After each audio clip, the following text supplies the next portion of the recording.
यदि आपको भूख लगी है तो मुझे खा लो, पर मेरे सखाओं को छोड़ दो पंछी जी। आप मुझे ही खा लो, लेकिन कान्हा को छोड़ दो।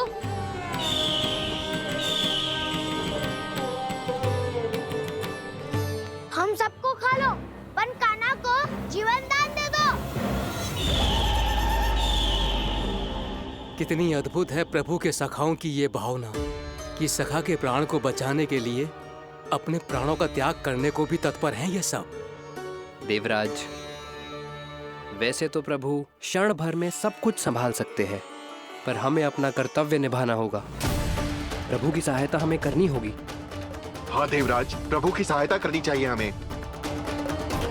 स्वयं नारायण की कृपा है हमारे मित्र पर, उसे छोड़ दो, अन्यथा देवता तुम्हें नहीं छोड़ेंगे। पर मैं देवता के आने की प्रतीक्षा नहीं करूंगा। मेरे भाई को इसी क्षण मुक्त कर दो असुर, या फिर मेरा सामना करने के लिए तैयार हो जाओ। आवश्यकता पड़ी तो तुम्हारा उदर फाड़ के भी अपने भाई की रक्षा करूंगा मैं।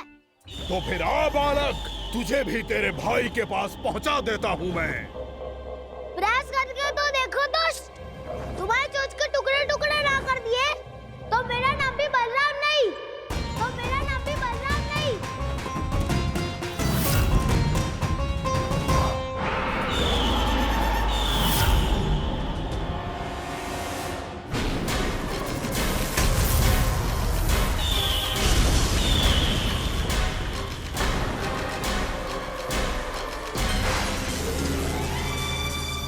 तेरी प्रार्थना स्वीकार हो गई मधु। हमारे कान्हा की रक्षा करने स्वयं देवता आ गए।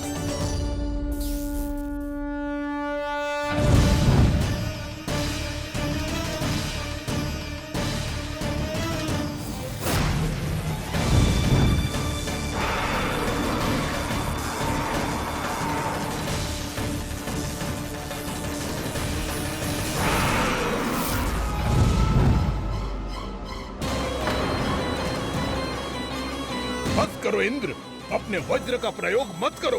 तुम्हारे प्रहार से मुझे गुदगुदी हो रही है।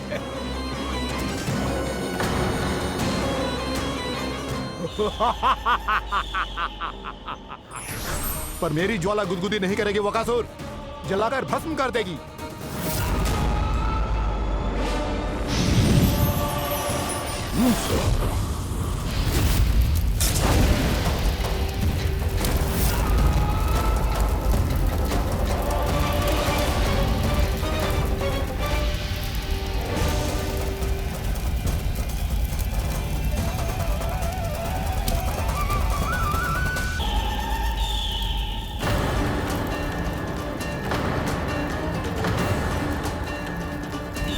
मेरे उदर की जठराग्नि भी तुम्हारी ज्वाला से अधिक तीव्र है अग्निदेव।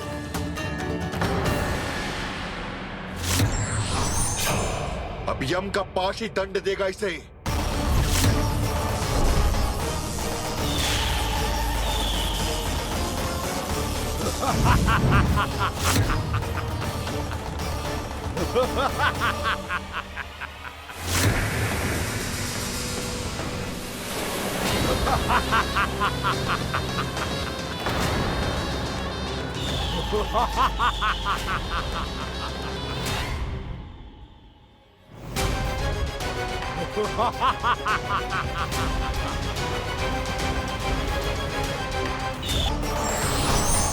अब यम का पास ही दंड देगा इसे।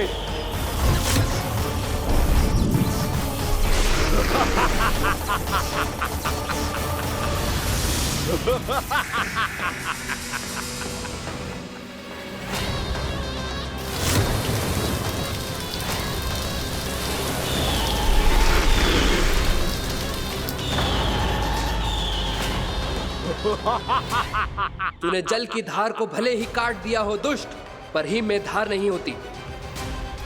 अब मेरी हिम शक्ति तुझे जमाकर नष्ट कर देगी।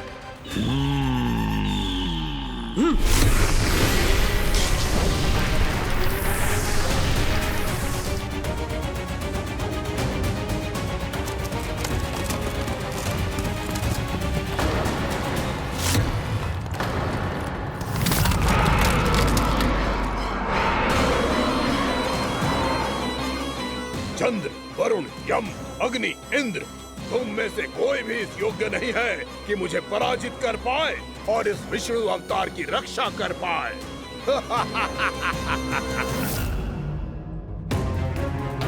इस असुर को देवता कुछ ना बिगाड़ पा रहे हैं। अब क्या होगा खाना का? बकासुर, मैं अपनी किरणों की ताप से तुझे छल्दी छल्दी कर दूंगा।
पुत्र कार्तिकेय, इस असुर के उदर को फाड़कर अपने पिता के सखा श्री कृष्ण को मुक्त कराओ पुत्र।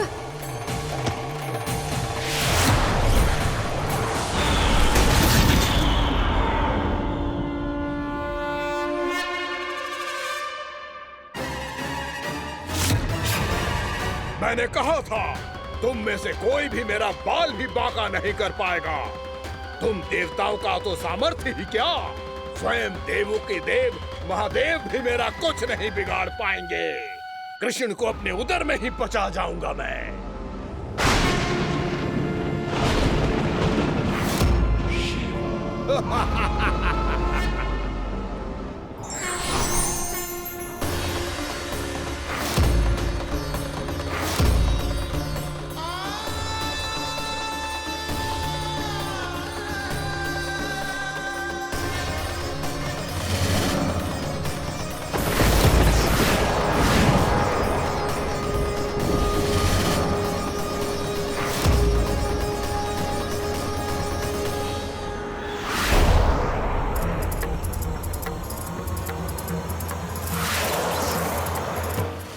शिव शंकर का त्रिशूल है। एक ही बार में इस असुर का प्राण ले लेगा ये।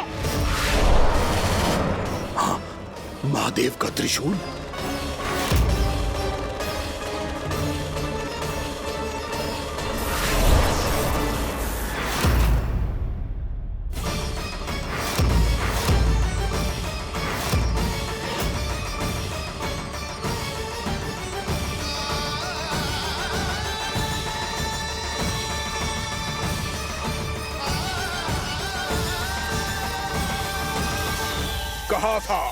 कहा था मैंने, स्वयं महादेव भी मेरा कुछ नहीं बिगाड़ सकते। अजय हूं मैं, अजय।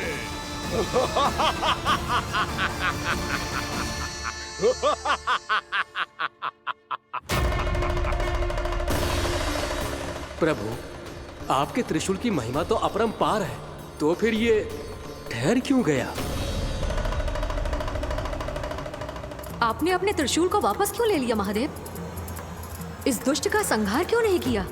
क्योंकि इसकी मृत्यु मेरे हाथों नहीं, मेरे सखा नारायण के अवतार श्री कृष्ण के हाथों ही होगी, और यही विधि का विधान है। पर पिताजी, श्री कृष्ण तो इस असुर के उदर में फंसे हुए हैं, हम उन्हें मुक्त कैसे कराएंगे? ये उन्हें स्वयं ही मुक्त करेगा पुत्र। श्री कृष्ण अपने अपमान से क्रोधित नहीं होते, पर अपने भक्तों का अपमान वो क्षण भर भी सहन नहीं कर पाते। वकासुर यही भूल कर रहा है, हम सबका निरंतर अपमान करके वो उन्हें क्रोध दिला रहा है। वो ये नहीं जानता कि शीघ्र ही उन्हें अपने उदर में रख पाना उसके लिए असंभव हो जाएगा।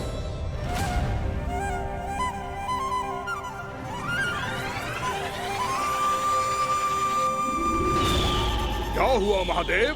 पराजित होकर भी मुस्कुरा रहे हैं। पर अब तो महादेव कहलाने के भी योग्य नहीं रहे आप। असफल देवताओं की इस अयोग्य सेना को लेकर चले जाइए यहाँ से। ना ये मेरा सामना कर सकते हैं और ना ही आप। मेरी शक्ति के सामने आप अक्षम हैं महादेव।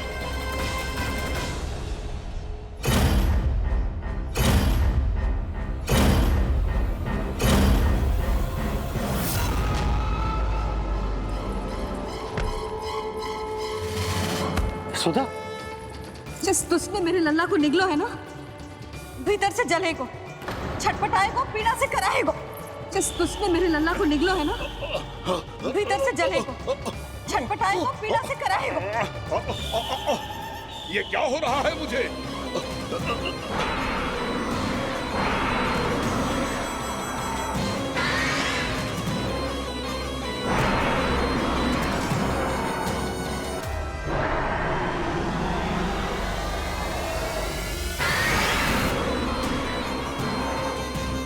मुझे ऐसा क्यों लग रहा है जैसे भीतर से जल रहा हूं मैं?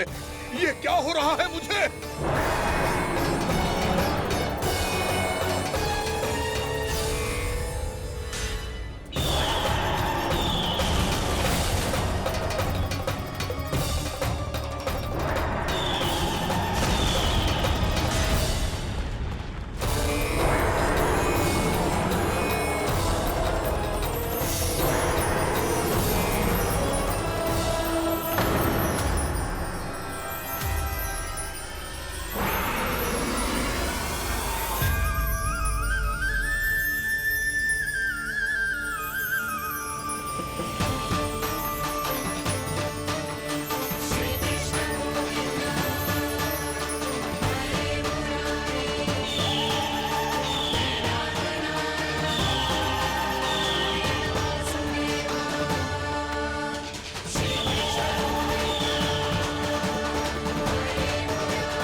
हे प्रभु, मैंने ऐसे कौन से कुकर्म किए थे कि मुझे ऐसी मृत्यु प्राप्त हुई?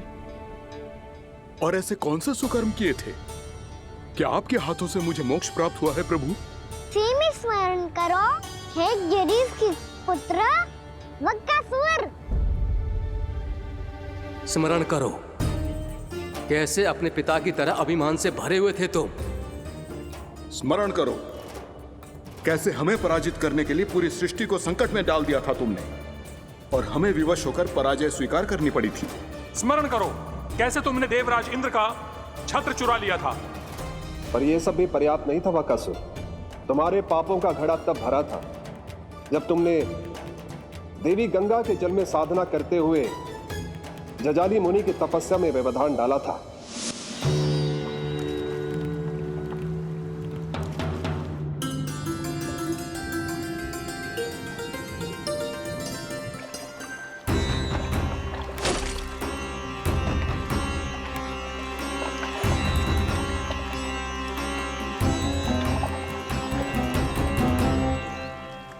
रुक क्यों गए चालक? नौका को आगे की ओर ले चलो। आगे बढ़ना उचित नहीं होगा महाराज। यहाँ से कुछ ही दूरी पर जालजली मुनि तपस्या कर रहे हैं। तो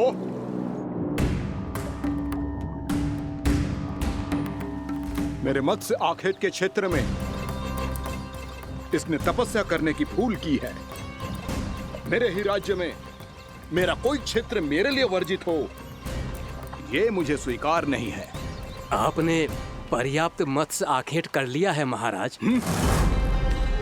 यदि तुम इन मछलियों का आहार नहीं बनना चाहते हो, चुपचाप मेरी आज्ञा मानो। क्षमा, क्षमा महाराज।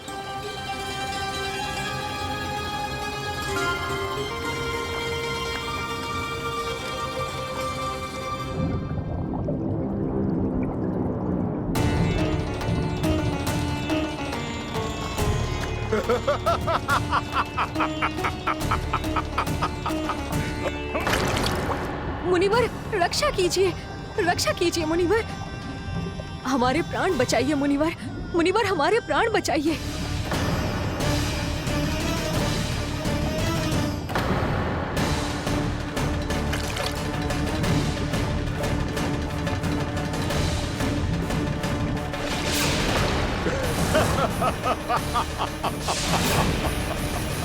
ठहर जाओ असुरराज। इन मछलियों को हानि ना पहुंचाओ। क्यों मुनि? अब मछलियां पकड़ने के लिए मुझे तुमसे आज्ञा लेनी पड़ेगी। तुमने तपस्या करने से पहले किससे आज्ञा ली थी? माँ गंगा से, इस जल में रहने वाली सभी मछलियों से। इस उपकार के बदले इन सभी मछलियों को रक्षा करने का वचन दिया था। इसीलिए असुरराज, मैं शांति से कह रहा हूं, इस स्थान को अशुद्ध ना करो।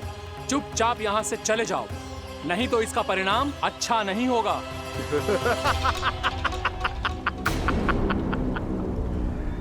तुम जिन देवताओं की तपस्या कर रहे हो ना मुनि, उन्होंने भी मेरा कुछ नहीं बिगाड़ पाया था, और तुम मुझे धमकी देने का दुस्साहस कर रहे हो।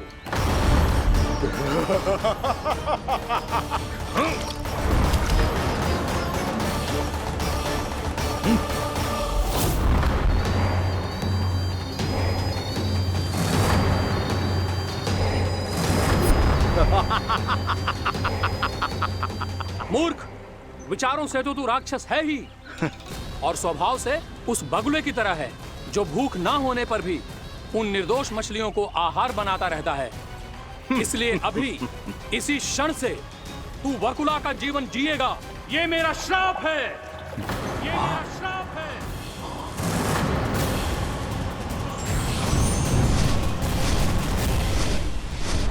श्राप पाने के बाद तुम्हें आभास हुआ कि तुमने कितना बड़ा अपराध किया था, और तब तुम जजाली मुनि से क्षमा याचना करने लगे।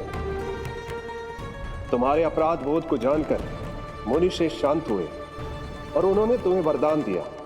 श्राप से मुक्ति का एक ही मार्ग होता है असुर, पश्चाताप। तुम्हें अपने भूल का पश्चाताप है, इसीलिए मैं तुम्हें वरदान देता हूं। तुम्हें मेरे श्राप से मुक्ति अवश्य मिलेगी। स्वयं प्रभु श्री नारायण के अवतार इस बगुले के देह के बंधन से तुम्हें मुक्त करेंगे।